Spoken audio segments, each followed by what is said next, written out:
oh yeah, she really did care about me. He really did look out for me.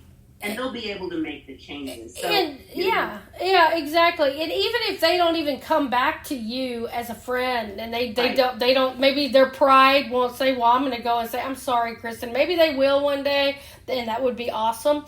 Maybe it takes them not even 2 years. Some people, it took them 10 years for that to sink in. I've seen those situations. But, and maybe they'll never come back to you and thank you or send you something or just a phone call that says, hey, you were right or whatever, because it could be a pride thing in their own. But that just takes us back to self-care.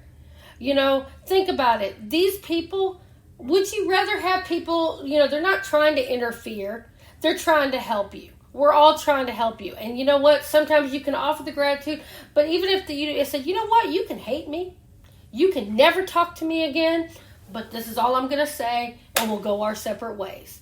But maybe one day, if you need it, I will be there for that phone call.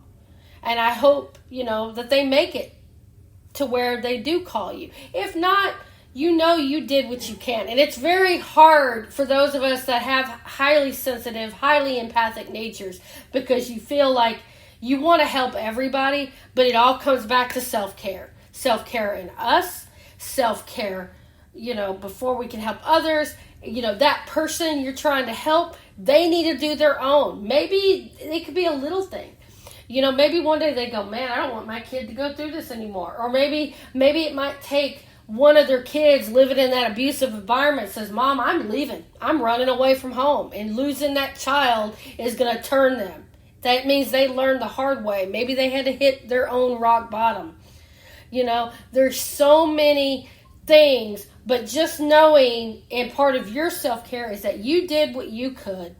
And you know deep down that person knows you're going to be there. And Kristin, that person knows you're going to be there for them. But hey, deep down, hey, they may not come back, but maybe that little seed will grow. Hopefully. Andrew, let's go ahead and, I'd like to hear your thoughts on this heavy, deep topic here. And then we're going to do our closeout. Okay.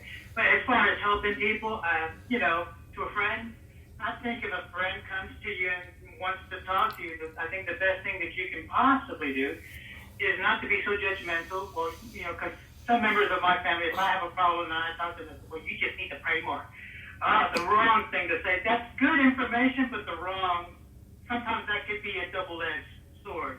I would think that in helping someone, you just listen, shut up and just listen to what they're saying, and then maybe offer some kind of solutions that might be reasonable to help. And then maybe, sometimes friends can be draining, and all I can think of is just basically just trying to be a supportive friend. And just say, well, have you tried this or this or this in the form of a question, Well, what do you think about this? It can be a complicated issue at times. And of course, there is this suicide hotline. I don't know it offhand. But by all means, if there is no one to talk to, by all means, call that. Somebody scratching paper? That would be me.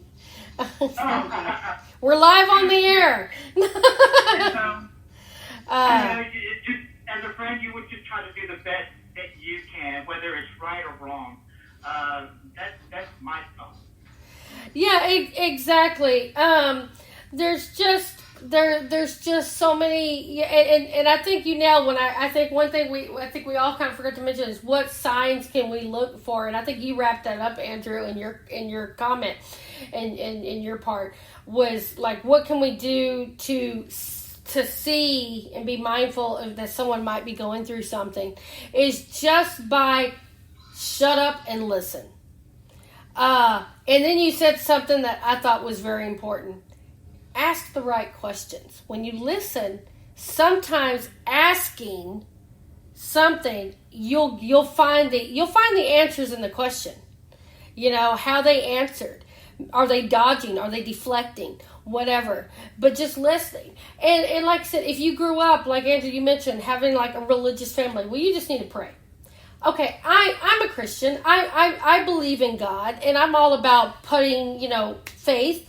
But people don't always want to hear that, and sometimes you're actually going to do a disservice to that if you're telling someone, well, just pray about it. And I'm like, well, of course you can do that. But it's where religion can get crazy. Being spiritual and being, religious are two different things.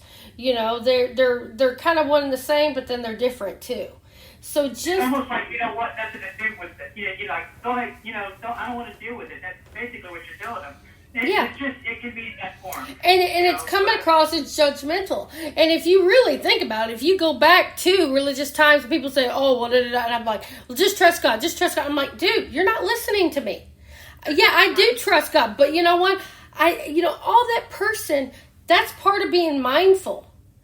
Listen to them. Don't judge. And if you want to offer a bit of advice, you say, you can take it or leave it. Here's my thoughts. This is what I think, or I have a feeling about. And I'm here anytime. Let's, setting up, sometimes if they're far away, you might just have to do a call or a FaceTime or something. But if they're close to you, say, let's go grab a cup of coffee. Or, hey, I'm going to come over if you're that close. Whatever. Or just a phone call. But, little things. It's the little things, people. Little things go a long way. Listening is the biggest thing that sometimes we all struggle with. I was always kind of quiet because I was always creative, and I probably didn't talk too much. And now it's like, okay, now I'm making up for lost time because now I'm talking too much. But then, I do step back and I listen. Sometimes there's things you got to get out, but then it's a two-way street. Just like we're all having a conversation. Everybody on this call, on the air with me today, has had some tidbits. That's how we're going to inspire change. So that brings me to our wrap up of our special broadcast on inspired change, mindfulness, and well-being from just everyday people. Let's do a little closeout. So we're going to do a 30 seconds or less wrap up closeout to end this, and then y'all just wait a second before you disconnect from the call. Mute after everybody does their 30 seconds. When I do my closing outro to close the show, just mute your mics. Not now, but mute your mics after, and then we'll go off the air and we'll just have a quick 2 minutes, and then we'll end our off air part of the call.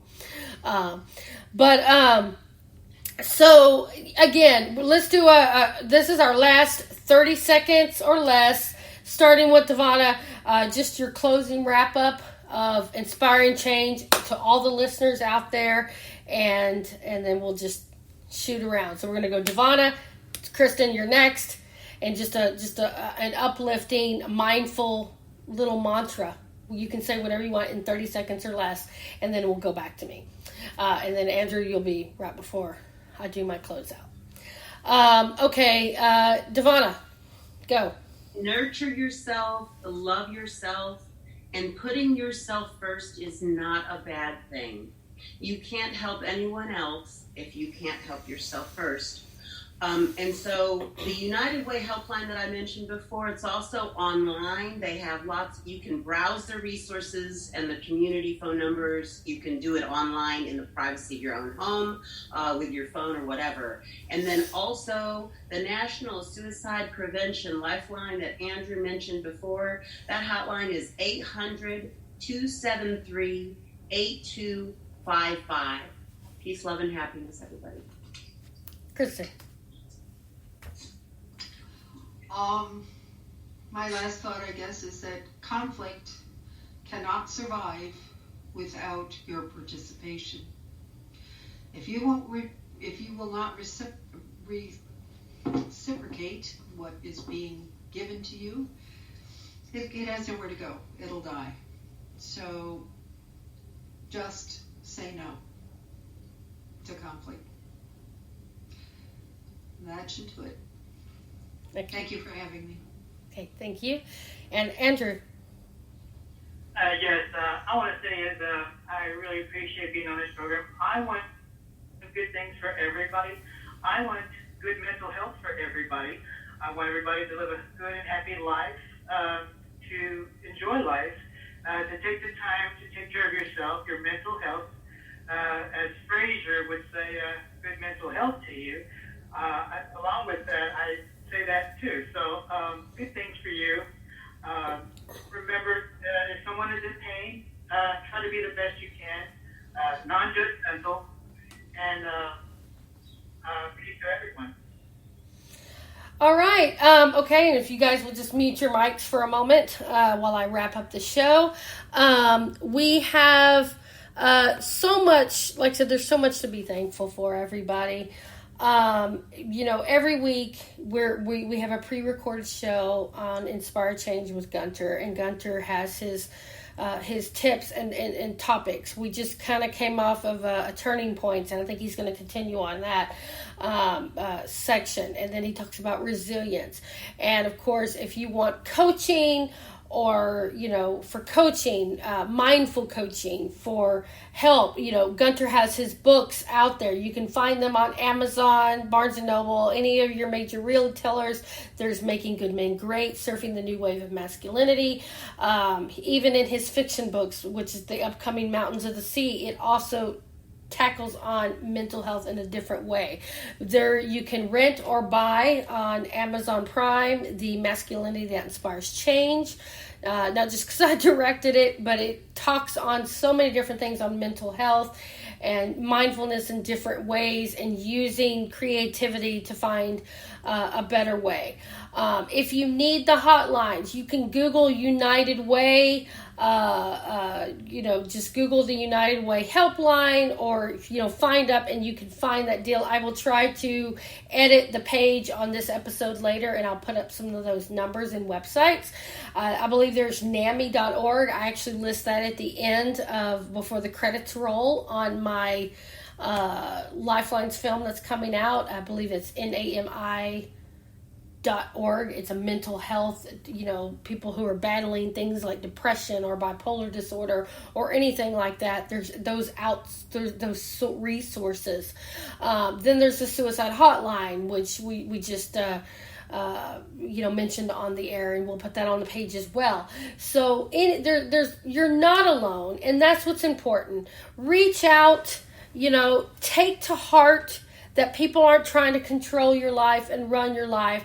We just care about each other, and just, you can take it with a grain of salt, or you can, and as you mentioned, conflict, we're all different, but you also need to, as even Kristin says, you need to learn to resolve conflict, talk it out, and then work through the problem. Take it in meditation, take it in quiet the noise, work together, and and you'll find peace. Again, thank you all listeners for listening to Inspire Change. And you can check out gunterswoboda.com. You can listen to all our episodes on any of your favorite, because we're syndicated on Apple Podcasts, we're syndicated on iHeartRadio, Google Podcast, Spotify. We're on all the major networks, whatever your favorite. Audible. You can listen to it on the go, recorded. We have special live episodes with special guests like we did today as well. Gunter will return next week with another one of our regularly shorter episodes, and then we also have more live shows planned as well with him. Again, thank you so much, everybody. Keep inspiring change, and never forget, you aren't alone. Check out goodmengreat.com, gunterswoboda.com. If you have questions, you would like to be a guest on the show, or you have tips, you can always reach out to Miranda at noirtainment.com. That's Miranda at noirtainment, NOIRTAINMENT.com. Always inspire change and find a light in the darkness. Thank you so much.